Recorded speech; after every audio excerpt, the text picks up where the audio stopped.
Hello दोस्तों, आप सभी का स्वागत है ओनली सक्सेस के यूट्यूब चैनल में। तो आज हम डिस्कस करेंगे 7 जुलाई 2021 के करंट अफेयर। तो चलिए बढ़ते हैं वीडियो की ओर। आज जो आपका जीएस बेस्ड क्वेश्चन है जो कि आपके सामने है, मॉडर्न हिस्ट्री से रिलेटेड है। इसमें लिखा which of the following statement is incorrect about the Poona pact. It was the agreement between the Jawaharlal Nehru and Dr. B.R. Ambedkar. The depressed classes agreed to adhere to the principle of joint electorate. Yes, seats were to be allotted to the depressed classes in the provincial legislature. And the D option is it provided for the adequate representation of the depressed classes in the civil services. So इसका answer आप बना के रखिए, video के and में मैं आपको इसका आंसर जरूर दूंगा। तो चलिए बढ़ते हैं हमारे पहले क्वेश्चन की ओर। सर रिसेंटली अभी जो यूएस जो है हमारी एक कंट्री जो कि जिसने डिक्लेयर किया है which Indian neighbour to child soldier recruiter list that identifies foreign governments having government supported armed groups that recruit और यूज चाइल्ड सोल्जर्स।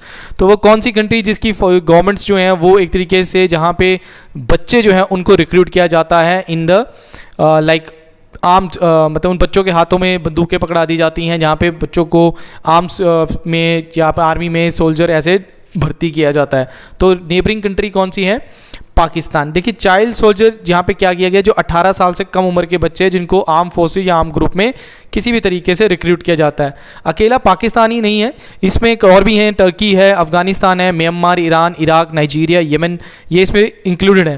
देखो यूएन का एक कन्वेंशन है, UN convention on the right of the child, और Geneva convention भी हो रखा है जिसमें 15 साल से कम उम्र के बच्चों को रिक्रूट करना जो है वो कि एक तरीके से क्या है, बैन है। 2014 में भी यूनिसेफ ने एक कैंपेन लॉन्च किया था, चिल्ड्रन नॉट सोल्जर्स, जिसमें ग्लोबल कंसेंस दिखाया था child soldier should not be use in conflict. तो मतलब बच्चों को या 18 उम्र से कम या फिर 15 साल की उम्र से कम उम्र के बच्चों को रिक्रूट नहीं किया जा सकता है। तो ये यूएस की याद रखना, एक तो ये याद रखना कि चाइल्ड सोल्जर रिक्रूटेड लिस्ट जो है वो कौन सी कंट्री ने किया और वो कौन सी कंट्री को उन्होंने, मतलब मोस्ट फेमस में ऑप्शन में एग्जामिनर आपको ये चीज़ दे सकता है। तो चलिए बढ़ते हैं नेक्स्ट क्वेश्चन की ओर। रिसेंटली देखिए पिछले साल या सॉरी इस साल कई सारे जो मिशन है, मास मिशन है वो कंप्लीट है। उनमें से एक मिशन था यूएई का, अरब वर्ल्ड का सबसे पहला मास मिशन था होप। ये क्वेश्चन बहुत बार एग्जाम में पूछा गया। तो recently UAE Hope spacecraft has captured image of glowing atmospheric lights in the Mars in the sky known as. तो देखो अरोरास का नाम तो आपने सुना होगा, इसका नाम है डिस्क्रीट अरोरास, ठीक है। अब अरोरास जो है ये these are some green lights. अगर आप अर्थ की बात करोगे तो अर्थ में भी अरोराज होते हैं। एक होता है आपका अरोरा बोरेलिस, अरोरा बोरेलिस जो कि कहाँ पे होता है, हमारे नॉर्थ पोल साइड पे, हमारी जो स्कैंडिनेवियन कंट्रीज़ हैं या फिर नॉर्डिक कंट्रीज़ हैं वहाँ पे, जैसे Norway, Sweden, Iceland, Finland, Poland, इन जगहों पे नॉर्थ पोल पे आपको क्या दिखेगा, या आप इसको आर्कटिक एरिया भी बोल सकते हो, वहाँ पे आपको ग्रीन लाइट्स दिखती हैं।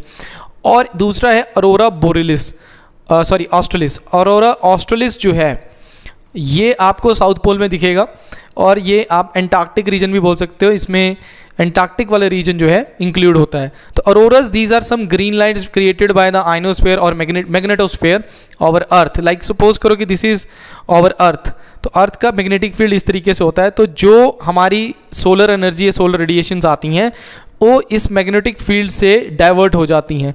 जब डाइवर्ट होती है तो यहाँ पे एक तरीके का ये क्या करती हैं, ग्रीन लाइट्स करती हैं नॉर्थ पोल और साउथ पोल में। देखो ये चीज़ डीप कंसेप्ट, मैं आपको ओवरव्यू दे रहा हूँ इसका। तो होप प्रोब जो है अरब वर्ल्ड का पहला मिशन था जो कि जुलाई 2020 में स्टार्ट हुआ था। रेड प्लैनेट, मतलब मार्स को एक और नाम से भी जाना जाता है रेड प्लैनेट, और ये 2021 से वर्क है, मतलब 2021 में ये पहुंच गया था, ठीक है। तो ऐसे कई सारे मिशंस थे जो कि मास मिशन थे जो कि 2021 में पूरे हुए, जिसमें से एक है परसेवरेंस। परसेवरेंस जो है ये यूएस का नासा का मिशन था, ठीक है। ये एक रोवर मिशन भी है, मतलब नासा ने एक रोवर भी भेजा है वहाँ पे। अभी चाइना भी जो है, चाइना का ताइवान 1 ये मास मिशन पूरा हुआ है। चाइना भी अब क्या हुआ, मास पे पहुंच गए हैं। इंडिया का मॉम मिशन था जिसको आप मंगलयान भी कह सकते हैं, या फिर आप इसको मास ऑर्बिटर मिशन भी कहते हैं। ये मिशन जो है 2013 में स्टार्ट हुआ था और ये कंप्लीट हुआ, मतलब ये पहुंचा कब था, 2014 में। तो आपसे पूछा जा सकता है कब लॉन्च हुआ और कब पहुंचा, ठीक है। कमेंट सेक्शन में मुझे ज़रूर बताइएगा कि लॉन्चिंग व्हीकल जो था इसका जो लॉन्चिंग व्हीकल था वो कौन सा था, जो इंडिया का मॉम मिशन था। तो चलिए बढ़ते हैं नेक्स्ट क्वेश्चन की ओर। एवरी ईयर 4 जुलाई को हम क्या करते हैं, एक तरीके से ऑब्जर्व करते हैं death anniversary of Swami Vivekananda, who is regarded as one of the finest spiritual readers and intellects India has produce. तो उनका असली नाम क्या था? देखो, उनका ये जो विवेकानंद नाम है, ये तो महाराजा अजीत सिंह ने उनको 1893 में, जब वो शिकागो जा रहे थे वर्ल्ड पार्लियामेंट ऑफ रिलीजन को अटेंड करने के लिए, ये बहुत बार क्वेश्चन पूछा जाता है कब की और कहाँ की, तब उनका नाम ये रखा गया था। बट असल में इनका नाम क्या था? नरेंद्र नाथ दत्ता।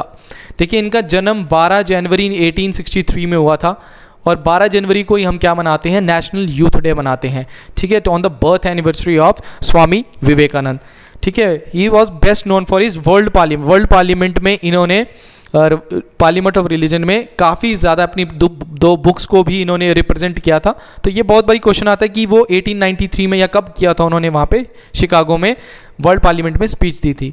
अब देखो, इनके गुरु का नाम रामकृष्ण परमहंसा था, तो इसी के पे उन्होंने एक मिशन स्टार्ट किया 1897 में। रामकृष्ण परमहंसा इन्होंने एक मिशन स्टार्ट किया था। This is just a social work mission. ठीक है, it is not a like a religion based, इस सोशल वर्क में ज़्यादा बिलीव करते थे। इन्होंने वर्ल्ड में वेदंता एंड योगा, इन दोनों की फिलॉसफी को पूरे वर्ल्ड में फैलाया। ठीक है, और 1899 में इन्होंने बेलूर मठ जो वेस्ट बंगाल में है वहाँ पे उसको भी एस्टैब्लिश किया। इनकी डेथ जो है वो 1902 में हुई थी, बेलूर में ही। ठीक है, वेस्ट बंगाल के बेलूर मठ में ही इनकी डेथ हुई थी। और कब हुई थी? 4 जुलाई को इनकी डेथ हुई थी। ठीक है, सो चलिए बढ़ते हैं नेक्स्ट क्वेश्चन की ओर। Which one of the following astronomers have developed an artificial intelligence technique to which will help in removing noise in astronomical data because of random variation in galaxy shapes। so वो कौन सी country है? Japan. देखो, ये technique जो develop की है, training और testing, ये सुपर कंप्यूटर के थ्रू की है। और जो सुपर कंप्यूटर इन्होंने एस्ट्रोनॉमी के लिए यूज़ किया है उसका नाम है एटरुई, ATERUI 2। ठीक है, ये एक तरीके दुनिया का सबसे पावरफुल सुपर कंप्यूटर है, जिसको हम कहाँ यूज़ करते हैं? फॉर द एस्ट्रोनॉमी में यूज़ करते हैं हम इसको। ठीक है, और साइंटिस्ट ने एक न्यू टेक्निक अपनाई है from the Japan Subaru telescope. तो इसको गैलेक्सी की शेप को पता करने के लिए ये जो टेक्नोलॉजी इन्होंने डाटा कलेक्ट करने के लिए की है, इसमें टेलीस्कोप कौन सा यूज़ किया है? That is Subaru telescope. चलिए बढ़ते गए, नेक्स्ट क्वेश्चन है, American space agency NASA has receive its first sample of asteroid Ryugu. देखो, रयूगु एक एस्ट्रॉयड है, इस पे देखो जापान का एक आंसर, इसका जापान है। देखो, हायाबुसा जो है, एक मिशन हुआ था हायाबुसा 2 जापान का, जिसका काम था जो हमारा एस्ट्रॉयड्स हैं मार्स और जुपिटर के बीच में एस्ट्रॉयड वाला, वहाँ पे एक एस्ट्रॉयड था जिसका नाम रखा गया रयूगु। ठीक है, इस पे लैंड किया और इससे मटेरियल कलेक्ट करके धरती पे वापस आए। They return to earth in 2020। तो ये क्वेश्चन ये कि which country return the Ryugu to earth, वो कौन सी है? जापान। तो अब ये किसके पास गया? नासा अब इस पे क्या करेगा? रिसर्च करेगा। ठीक है, तो चलिए बढ़ते हैं नेक्स्ट क्वेश्चन की ओर। The army had inducted, Indian army had inducted the first production of lot of 12 short span bridging system 10 metre design and developed by the bridge. जो हम ऑटोमेटिकली फटाफट आर्मी वाले जो ब्रिज बना देते हैं, तो ये किसने बनाया है? तो DRDO ने in associate with Larsen and टर्बो, जिसको आप LNT कंपनी भी बोलते हैं, द प्रोडक्शन एजेंसी जिसने ये बनाया। तो चेयरमैन कौन है DRDO के? Doctor G Satish Reddy. DRDO का हेडक्वार्टर कहाँ पे? न्यू दिल्ली में। और DRDO एस्टैब्लिश कब हुई? 1958 में। मैंने पहले भी वीडियोस में बताया है आपको कि नासा भी 1958 में ही बना था। तो इससे आपने ध्यान में रखना है कि इंडिया की डिफेंस ऑर्गेनाइजेशन जब बनी थी तो उसी टाइम पे एक स्पेस एजेंसी भी बनी थी, जो कि क्या थी? नासा। तो चलिए बढ़ते हैं नेक्स्ट क्वेश्चन की ओर। जेफ बेजोस, देखो ये न्यूज़ में अभी जेफ बेजोस चल रहे हैं, आपको पता है अमेजॉन के ये CEO थे। तो अभी जुलाई 5, 2021 में इन्होंने रिज़ाइन दे दिया है। और नए CEO कौन बने हैं? तो एंडी जेसी अभी न्यू CEO बने हैं। देखो, जेफ बेजोस ने खुद कहा, ही सेड, यहाँ पे ही सेड कौन है? जेफ है। तो जेफ ने खुद कहा था, it is the date that Amazon was incorporated 1994, मतलब 5 जुलाई 1994 को। तो एग्जैक्टली 27 साल बाद उन्होंने क्या किया है? रिज़ाइन किया है फ्रॉम द CEO। तो 5 जुलाई को क्या बना था? 1994 को अमेजॉन, जो आप आज जिससे आप शॉपिंग वगैरह करते हो, और आप कभी को किसी को पता नहीं होगी, अमेजॉन की अपनी खुद की स्पेस एजेंसी भी है। So find out and tell me in the comment that कि which one is the space, या what is the name of the space agency which having the name of Amazon. ठीक है, next question है, Indian Olympic association confirmed that the boxer Barry Kom and captain of men's hockey team Manpreet Singh will be the flag bearers for the Indian contingent at the upcoming Tokyo Olympics। तो 2020 के Olympics अभी 2021 में हो रहे हैं, तो who will be the flag bearer मतलब at the closing ceremony. देखो ओपनिंग सेरेमनी में दो, पहले क्या होता था सिंगल पर्सन होते थे, जैसे पिछली बार अभिनव बिंद्रा थे 2016 के। तो अब क्या है कि मैरी कॉम कहते हैं जेंडर बायनेस को कम करने के लिए तो हमने ये स्टेप उठाया। तो कैप्टन जो हॉकी टीम के हैं मनप्रीत सिंह और मैरी कॉम, ये क्या है कि ओपनिंग सेरेमनी में ये फ्लैग बेरर होंगे। बट क्वेश्चन ये कहता है कि फ्लैग बेरर जब क्लोजिंग सेरेमनी होंगे तो कौन होगा? हमारे रेसलर जो है most popular wrestler Bajrang Punia जो हैं वो क्या होंगे? फ्लैग बेरर होंगे क्लोजिंग सेरेमनी में। तो देखिए टोक्यो ओलंपिक्स जो हैं ये जुलाई 23 से अगस्त 8 के बीच में खेले जाएंगे और ये 2020 में होना चाहता बट कोविड की वजह से ये पोस्टपोन करना पड़ा। और 2024 के जो ओलंपिक्स हैं समर ओलंपिक्स वो कहाँ होंगे? पेरिस फ्रांस में होंगे। ये बहुत इंपॉर्टेंट क्वेश्चन है, ये पूछा जा सकता है आपसे, ठीक है। चलिए बढ़ते हैं नेक्स्ट क्वेश्चन की ओर। देखिए मैंने आपके सामने लिस्ट शेयर की है, अभी रिसेंटली प्रेसिडेंट ने नए गवर्नर्स अपॉइंट किए हैं, ठीक है। प्रेसिडेंट ही किसको अपॉइंट करता है? गवर्नर। और गवर्नर कौन होता है? हेड ऑफ द स्टेट, मतलब किसी राज्य का हेड होते हैं। तो गवर्नर को कौन चुनता है? प्रेसिडेंट अपॉइंट करते हैं, बट किसके कहने पे करते हैं? सेंटर के कहने पे। सेंटर जो बोलती है प्रेसिडेंट करते हैं, प्रेसिडेंट कभी भी इनको निकाल भी सकते हैं, ठीक है। जैसे आपने देखा होगा पुडुचेरी की जो लेफ्टिनेंट गवर्नर थी किरण बेदी, उनको ऑन द स्पॉट निकाल दिया गया। ऑन द स्पॉट का मतलब है कि जैसे उनको बोला गया वैसे उनको रेजिग्नेशन देना पड़ा। तो ये कुछ गवर्नर्स हैं जो अभी चेंज हुए, जैसे PS श्रीधरन पिल्लई, ये पहले मिजोरम के गवर्नर थे, now he is appointed as the governor of Goa. Union minister, ये क्वेश्चन आपसे बन सकता है, union minister Thawarchand Gehlot has been appointed as the Karnataka governor. So please मुझे कमेंट सेक्शन में बताइए कि ये कौन से यूनियन मिनिस्टर। देखो ये अभी यूनियन मिनिस्टर भी हैं और राज्यसभा से ये MP भी हैं, तो इनको अब ये क्या, इनको राज्यसभा और MP की पोस्ट या यूनियन मिनिस्टर की पोस्ट छोड़नी पड़ेगी। क्यों? क्योंकि कोई भी गवर्नर जब बनता है या प्रेसिडेंट बनता है तो उसके पास कोई भी अगर सीट होती है या वो कहीं का भी मेंबर होता है उसे मेंबरशिप छोड़नी पड़ती है। तो इनको अपॉइंट किया कर्नाटका का गवर्नर। बंदारू दत्तात्रेय जो हैं ये पहले हिमाचल के थे, अभी ये हरियाणा के गवर्नर बने हैं। सत्यदेव नारायण आर्य ये हरियाणा के गवर्नर थे, now he is shifted to Tripura, तो now he is the Tripura governor. Next है मंगू भाई छगन भाई पटेल, ये आपके पॉइंट किए गए न्यू मध्य प्रदेश के गवर्नर चुने गए हैं। राजेंद्र विश्वनाथ अर्लेकर ये हिमाचल प्रदेश के गवर्नर चुने गए हैं। हरिबाबू कंभपति ये गवर्नर चुने गए हैं मिजोरम के। और रामेश बैस जो हैं ये त्रिपुरा के गवर्नर थे, इनको किसका गवर्नर बनाया गया है? झारखंड का गवर्नर बनाया गया।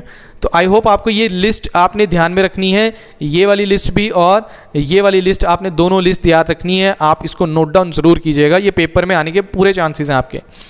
नेक्स्ट क्वेश्चन है, नेक्स्ट क्वेश्चन में आप पढ़िए, the minister of environment forest climate change has sanction Ramgarh.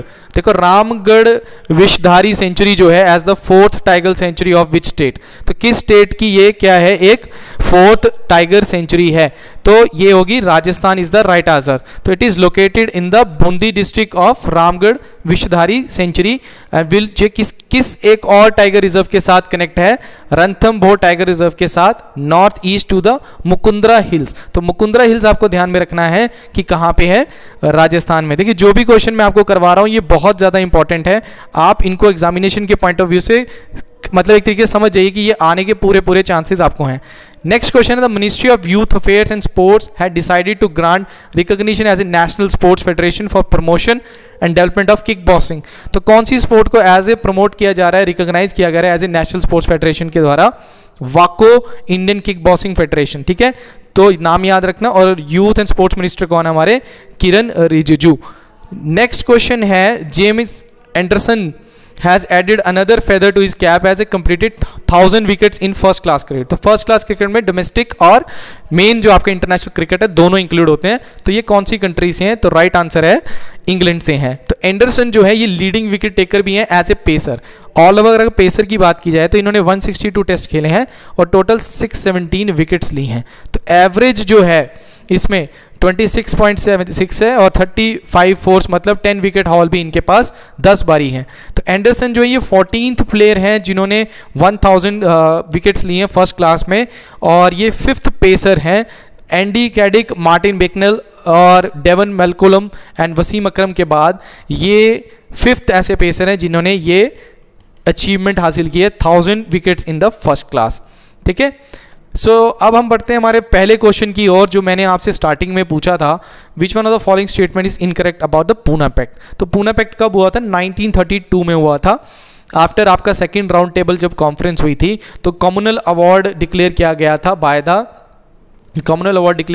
था बाय मैकडोनाल्ड। ठीक है, तो उस टाइम पे जो हमारे शेड्यूल कास्ट थे या डिप्रेस क्लासेस थे उनके लीडर थे बी आर अम्बेडकर। तो बी आर अम्बेडकर और देखो गांधी जो थे वो कम्युनल अवार्ड के खिलाफ थे। वो कहते थे कि कम्युनल अवार्ड नहीं होना चाहिए, हाँ हम रिजर्वेशन दे सकते हैं। किन में? रिजर्वेशन सीट्स में। जो कॉन्स्टिट्यूशन असेंबली है हमारी, जो हमारी लेजिस्लेटिव असेंबली है, सेंट्रल लेजिस्लेटिव असेंबली है, या फिर हमारी प्रोविंशियल असेंबलीज हैं, वहाँ पे क्या दिया जा सकता है? रिजर्वेशन दी सकती है। बट कम्युनल अवार्ड गलत है, ये एक तरीके का डिवाइड एंड रूल है ब्रिटिशर्स के द्वारा। तो उस टाइम पे बी आर अम्बेडकर ने पूछा कि आपको क्यों इतना दिक्कत हो रही है कि अगर कम्युनल अवार्ड मिल रहा है हमारे को क्यों नहीं? क्योंकि ये कम्युनल अवार्ड या फिर कम्युनल इलेक्टोरेट की जो डिमांड थी फॉर द डिप्रेस क्लासेज, जिसकी डिमांड भी बी आर अम्बेडकर ने ही रखी थी। ठीक है, कम्युनल इलेक्टोरेट आपने पढ़ा होगा 1909 के मॉरल मिंटो रिफॉर्म्स में ही आया था। तो कम्युनल इलेक्टोरेट की demand for the depress classes किसने रखी थी? बी आर अम्बेडकर ने ही रखी थी। तो इन्होंने अब ये पूछा गया कि एग्रीमेंट, देखो ये वाली स्टेटमेंट जो है गलत है। ये एग्रीमेंट जवाहरलाल नेहरू और बी आर अम्बेडकर के बीच में नहीं हुआ था, ये गांधी और बी आर अम्बेडकर के बीच में साइन हुआ था। ठीक है, उस टाइम पे गांधी अरेस्ट थे तो जेल में जाके ये एक तरीके से इनके बीच में अरेस्ट हुआ था। तो स्टेटमेंट कौन सी गलत है? कि it was agreement sign between the Jawaharlal Nehru and B R Ambedkar. तो फाइनली जब ये साइन हो गया पूना पैक्ट, तो उसके बाद जितनी भी सीट्स हैं हमारी सेंट्रल लेजिस्लेटिव असेंबली में उसमें रिजर्वेशन दे देगी टू डिप्रेस क्लासेस। ठीक है, तो इसी तरीके से हम नई वीडियोज़ के साथ भी आपके साथ मिलते रहेंगे। तब तक के लिए thank you very much and all the best.